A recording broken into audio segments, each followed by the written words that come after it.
Hey guys, so this is going to be a quick little tutorial on floating buffers, what they are, how to use them, how to memorize them, and any other question I can think of or that I've heard of in the last little while. I think I did have a video about this a while ago, but for some reason it disappeared. YouTube deleted it. Maybe it was offensive to someone. So I will try again, and hopefully YouTube will not delete this one. So let's start off. Floating buffers, what are they? So I'm not actually entirely sure where the floating term came from. Like I don't know who put that term on these or something, but that's just kind of what it's evolved to be. So we're going to use that term.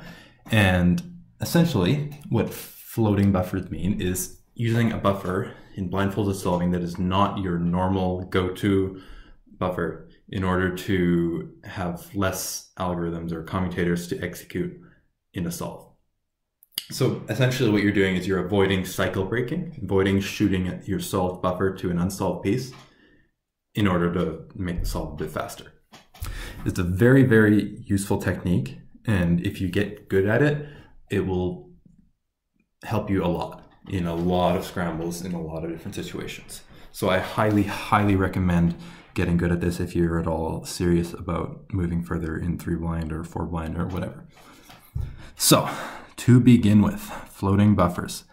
I thought we'd just start with a couple examples just to make sure people know what we're talking about. So we'll just do a quick edge example first. So if we have this situation, which I just set up quickly, if we have UF to UR to UL, that is the buffer sticker. But we still have 3 unsolved edges. So what we could do, instead of memoing this piece that came over here, here again, what you could do is just do a commutator from here. So here to DF to FL, and then resolved. 2 commutators instead of 3. That's pretty good, reducing 33% of the solve. So yeah, then we would execute,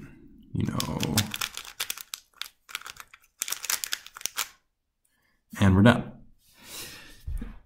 Same thing with corners. If we have corners, we have like UFR as our main buffer to FDL and RFD, but we're not done yet. So we could look at UBR, UBR, UBL, RBD, and then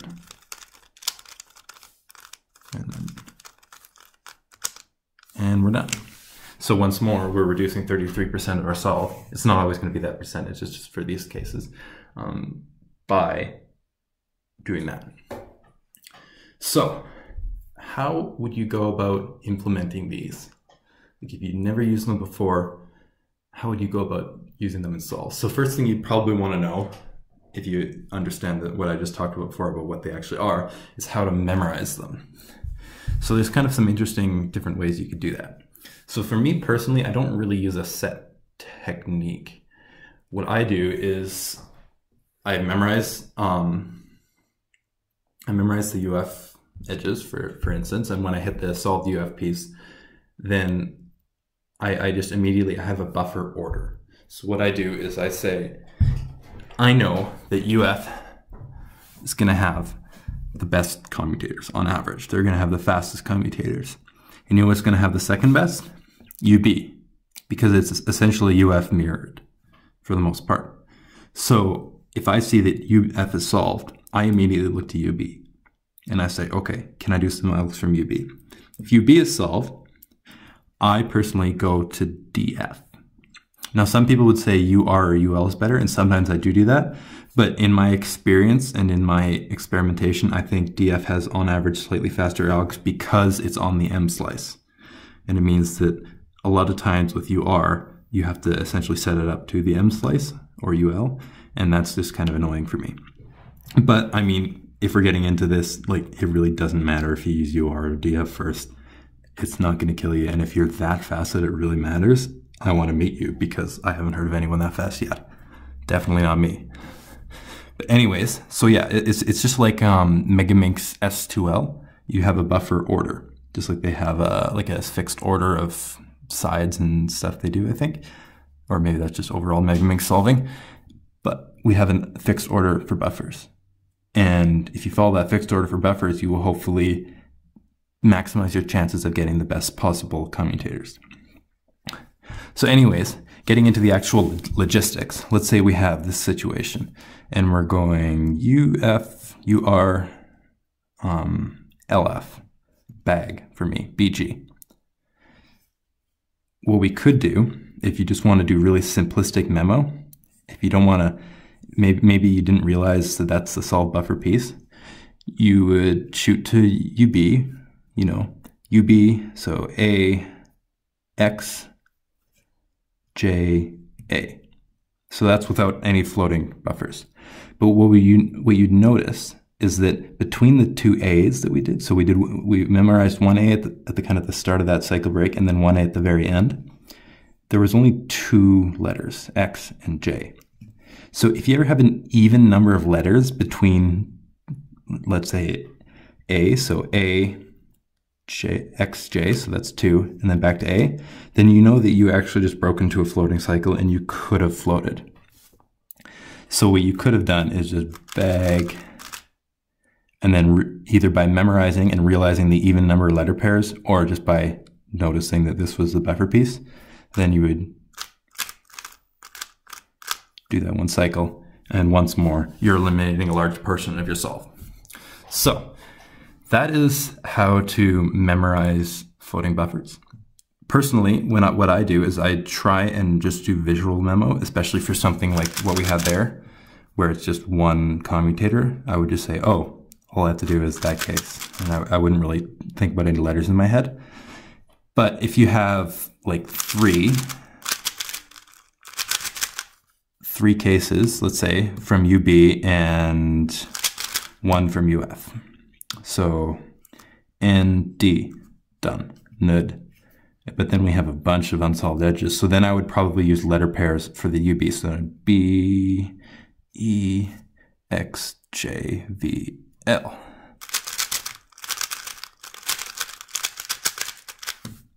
And we're done. So that's how I personally do it, is I like to use visual memo as much as possible, but when I see there's 3 or 4 columns, or I know I can't count them, but when I see there's a lot of them, I'm just like, oh, I better use letter pairs to make sure I don't forget. And it's not really going to slow you down that much. It's just like a little fraction of a second you might save by using visual. But it doesn't matter how much time you save if you DNF, because you forget what you were doing. So yeah, that's kind of how to memorize, either with visual or counting the letter pairs between them and noticing that you might have broken into a floating cycle. Let's see, what other questions? So there's often a question I get where it's like, if we have this situation where we have TF, but that's the flipped buffer. So then and then you would have something like this. So you'd have a flipped buffer piece, and then you could float and do B, E, and then you would have these two flipped. Sometimes I do that. It's kind of a bad habit because on average, UF's going to have the fastest comms. So if you're giving yourself 3 UF comms, so TF, let's say B, E, Q, M, that's probably going to be faster than TF, B, E, flip. So same thing with corners, is if you have something twisted, not mechanically twisted, but actually twisted, like your buffer's twisted in place, it's better to just continue using that buffer and cycle break, because you're not actually saving anything, because you'll have to do a floating alg and then you're going to have to twist 2 corners, or you'll do a floating alg with edges and you'll have to flip 2 edges. So statistically, it's better just to stay with UF, and that's what most people do. I just have some bad habits that I need to get rid of. So yeah, don't be like me, be like good people.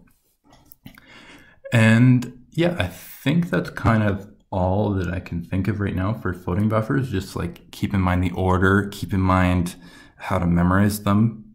And yeah, so I'll just go through my full buffer order for corners and edges for people who are interested. So I would go UF, UB, DF, then UR and UL are kind of tied.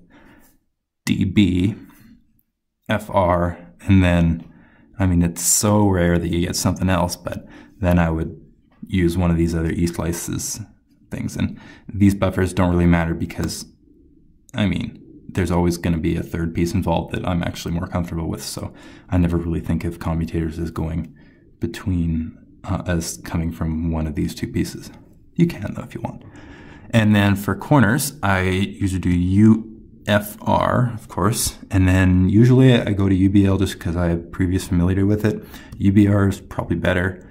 And then I'm actually kind of partial to UFL right now. I kind of like it just because it's similar to UFR because it's right there.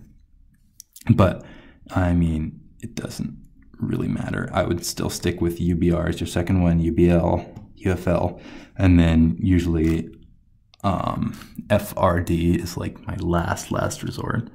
Very, very rare that you have to go there though. And so yeah, those are my buffer orders. I'll try and make some sort of text thing on this screen as I'm talking about them so that it's easier. And yeah, if you have any other questions about floating buffers, leave them in the comments, but I hope I covered everything. Also, this summer, I'm going to hopefully be putting out like tutorial videos or something every kind of Tuesday, Thursday. They'll range from very beginner to very, very advanced. So hopefully you guys can keep watching, tell your friends, and yeah, lots of exciting stuff coming up this summer. So thanks for watching and see you later.